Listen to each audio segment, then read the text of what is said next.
The silence before the storm. The observation deck of Station Prometheus sat at the edge of human space. It was a lonely place. Cold metal walls surrounded Commander Marcus Chin as he stared into the endless black. Behind him, dozens of monitors glowed with information from across the solar system. But his attention was fixed on something far beyond. Marcus was 47 years old. He had served in the Solar Guard for 25 years. He had watched humanity grow from a species that barely reached Mars to one that had spread across the entire solar system. Mining operations on asteroids. Research stations on the moons of Jupiter. Orbital habitats around Saturn. Humanity had built an impressive civilization. But they had done it quietly. The policy of silence. 80 years ago, humanity had received its first message from the stars. It came from a species called the Velthari. They were tall creatures with pale blue skin and 6 eyes. They ruled something called the Hegemony, an empire that spanned 1,000 star systems. They had sent humanity an invitation to join their great civilization. Earth had politely declined. The Velthari had been surprised. Most young species jumped at the chance to join a galactic power. They offered protection, technology, and trade. But humanity had looked at the terms of membership and seen something troubling. Every member species had to provide soldiers for the Hegemony's wars. Every member species had to pay tribute. Every member species had to follow Velthari law. Earth's leaders had discussed the offer for months. In the end, they had made a decision that shocked the galaxy. They would remain independent. They would develop on their own. They would stay out of galactic affairs entirely. The Velthari had laughed at this decision. What could a primitive species hope to accomplish on their own? They gave humanity a century to reconsider. After that, they said the offer would be withdrawn permanently. That was 80 years ago. The visitor. Commander Chin turned as the door behind him opened. Lieutenant Sarah Okafor stepped inside. She was young, barely 30, but she had sharp eyes and a sharper mind. "Sir," she said, "we have contact. A Hegemony vessel just dropped out of faster-than-light travel near Neptune." Marcus felt his stomach tighten. Configuration. Diplomatic. Single ship. They're requesting permission to approach Earth. Marcus nodded slowly. He had been expecting this. The century was almost over. The Velthari were coming to collect their answer. "Relay their request to Earth Command," he said. "And put the entire system on alert." Quietly. The ultimatum. 3 days later, the Hegemony ambassador stood in the United Earth Council chamber in Singapore. His name was Vorith. He was 8 feet tall, and his 6 eyes swept across the human representatives with obvious contempt. Chancellor Amara Okonkwo sat at the head of the great table. She was 62 years old, with silver hair and dark skin that showed the lines of decades of difficult decisions. She had led humanity through an economic crisis and a water shortage on Mars. She had rebuilt trust between Earth and its colonies. She was not easily frightened. "Ambassador Vorith," she said, "welcome to Earth. We have prepared a response to your original invitation." Vorith made a gesture that might have been a smile. "There is no need, Chancellor. The time for invitations has passed." He placed a device on the table. A holographic map of the galaxy appeared. "The Hegemony no longer offers membership to your species." A murmur ran through the chamber. Chancellor Okonkwo raised her hand for silence. "Then why are you here?" she asked. "To inform you of your new status."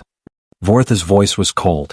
"Earth and its colonies are now claimed territory of the Velthari Hegemony. You will disarm your defense forces. You will open your resources to Hegemony extraction. You will provide workers for our industrial operations. And if we refuse?" Vorith's 6 eyes blinked slowly. "Then we will take what we want by force. And the survivors will serve us anyway, but under far less pleasant conditions." The answer. Chancellor Okonkwo stood. She was not a tall woman, but in that moment she seemed to tower over the alien ambassador. "Let me tell you something about humanity, Ambassador. For 80 years we have watched your hegemony. We have studied your wars, your conquests, your methods. We have seen how you treat subject species. We have seen the ruins of civilizations that trusted your promises." She walked toward him slowly. "You thought our silence meant weakness.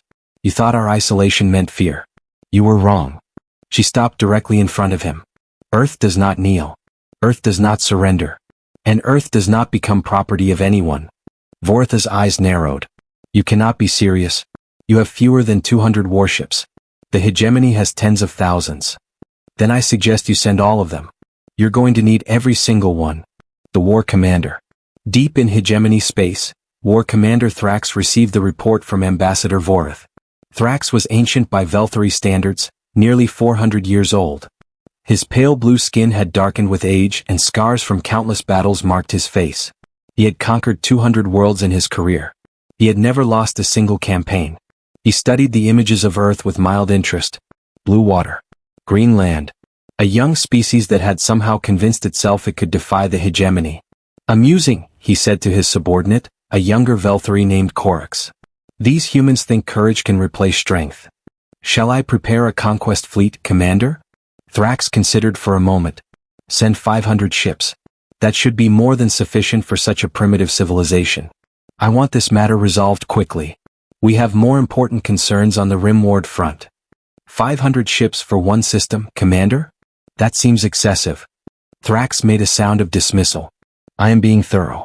The other independent species are watching. When we crush these humans, the rest will understand that resistance is futile. The approach. The hegemony fleet entered human space exactly 1 month later. 500 warships, each one larger than anything humanity had ever built. They moved in perfect formation, a wall of metal and fire that had destroyed countless civilizations. At their center flew the Dominance, Thraxx's personal flagship.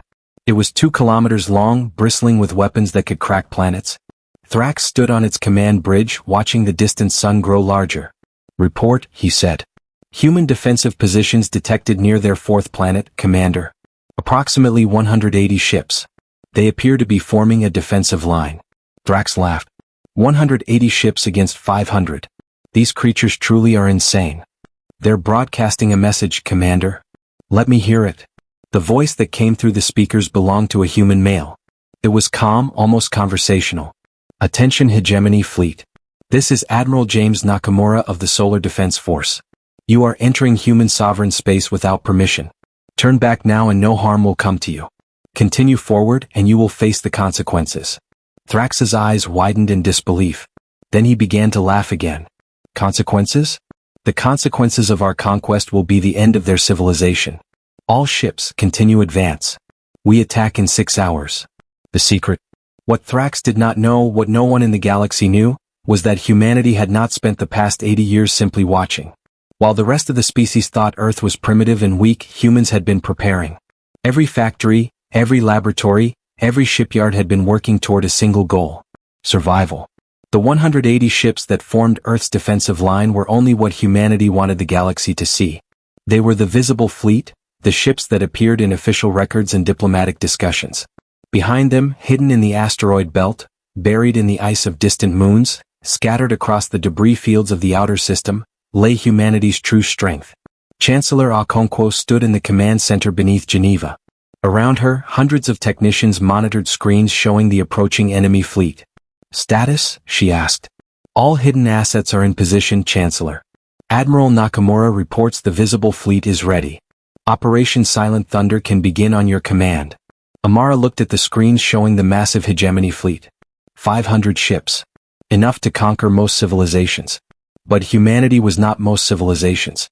Tell Admiral Nakamura to begin, she said. Show them what human silence really meant. The price of arrogance. The battle began in the space between Mars and Jupiter. Admiral James Nakamura sat in the command chair of the carrier Relentless. He was 58 years old, a veteran of 3 colonial rebellions and the architect of humanity's secret defense network. His 180 ships faced the hegemony's 500. By any logical calculation, this battle was already lost. Admiral Nakamura was not interested in logical calculations. First blood. All ships execute pattern Sigma, he ordered. Let's show our guests how humans fight. The human fleet did not meet the enemy head-on. Instead they scattered. Ships broke formation and disappeared into the asteroid field, hiding among the rocks like wolves in a forest. War Commander Thraxx watched this retreat with satisfaction. As I expected. They see our strength and flee. Should we pursue, Commander? Yes. Hunt them down. I want this finished quickly. The hegemony fleet spread out, chasing the fleeing human ships into the asteroid field. It was exactly what Admiral Nakamura wanted. The first explosions came without warning. Asteroids that had seemed like ordinary rocks suddenly erupted with missile fire. Hundreds of weapons launched from hidden platforms buried years ago, waiting for this exact moment. 12 hegemony ships died in the first 30 seconds. What is happening? Thraxx demanded. We're under attack, Commander. The asteroids, they've weaponized the asteroids. Thrax's 6 eyes went wide. Impossible. Our sensors showed nothing. Their stealth technology, it's far more advanced than we estimated. The wolves attacked. The scattered human ships suddenly reversed course. They were not fleeing anymore. They were hunting. Commander Elena Vasquez led a squadron of 8 destroyers through the chaos. Her ship, the Ghost, was built for exactly this kind of warfare. Fast, silent, and deadly. Target their fuel ships first, she ordered. Without fuel, their fleet is dead. The Ghost and her squadron struck from the darkness. They used the asteroids for cover, appearing suddenly, firing, then vanishing before the enemy could respond. It was not the honorable combat the Hegemony expected. It was warfare designed for survival. 3 Hegemony fuel transports exploded before they even knew they were under attack. On the Dominance, Thraxx was beginning to understand that something had gone terribly wrong. His fleet was designed to fight in open space, in grand formations where superior numbers guaranteed victory. But these humans did not fight with honor. They fought like predators, striking from shadows and disappearing before they could be caught. Pull our ships back into formation, he ordered. Stop chasing them. But it was too late. His fleet was scattered across the asteroid field, and the humans were everywhere. The hidden fleet. Then came the moment that would live forever in galactic history. From the scattered debris of the outer asteroid belt, from hollowed-out moons and abandoned mining platforms, from places the Hegemony had never thought to look, hundreds of ships emerged. Not dozens. Hundreds. Admiral Nakamura's voice came through the communication channel. All assets, Operation Silent Thunder is now active. Show them what we've been building. The hidden fleet of humanity revealed itself. 300 additional warships, built in secret over 8 decades. Ships designed specifically to fight the Hegemony, based on everything humanity had learned from watching their conquests. Thraxx stared at his tactical display in disbelief. The numbers had changed. Suddenly, it was 500 Hegemony ships against 480 human ships. And the humans were fresh, undamaged, while his fleet was already bleeding. This is impossible, he whispered. Our intelligence said they had no industrial capacity for this. Corix's voice was trembling.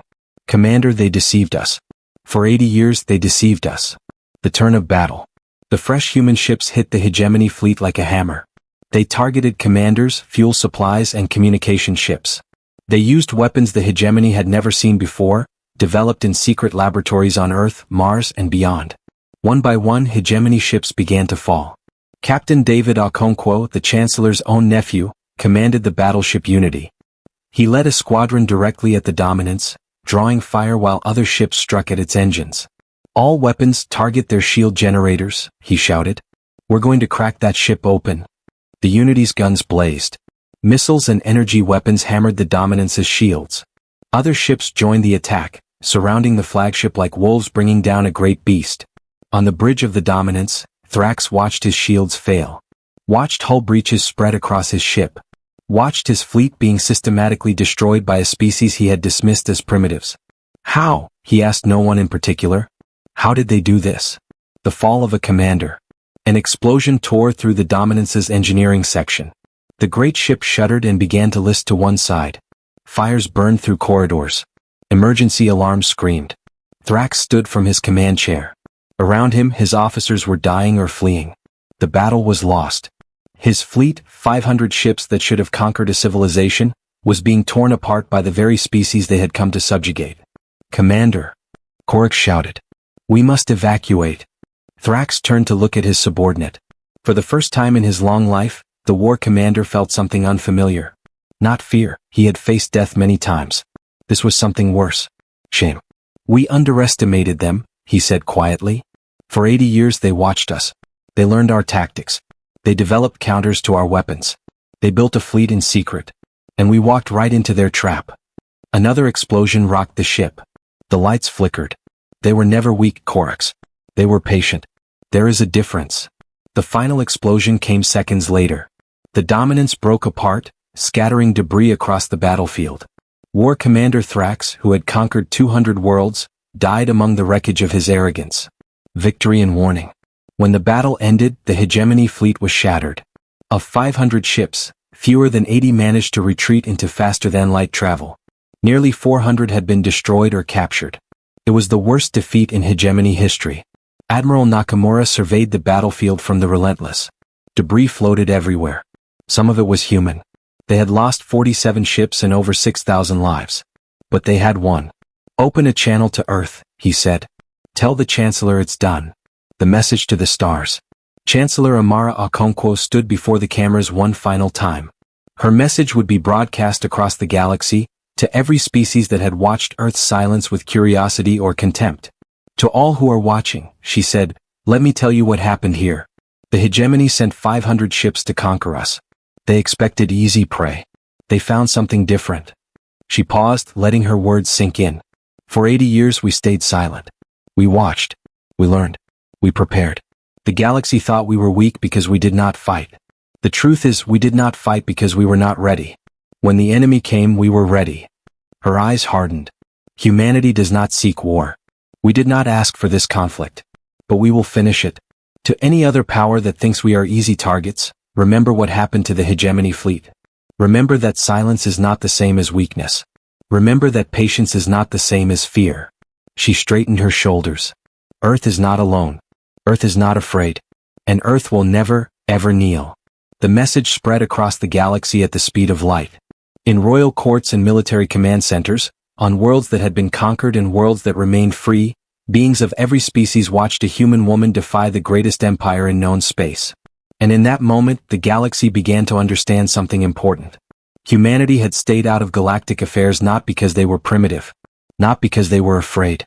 They had stayed out because they had been waiting, preparing, building. The aliens had chosen the wrong enemy, and they had paid the price.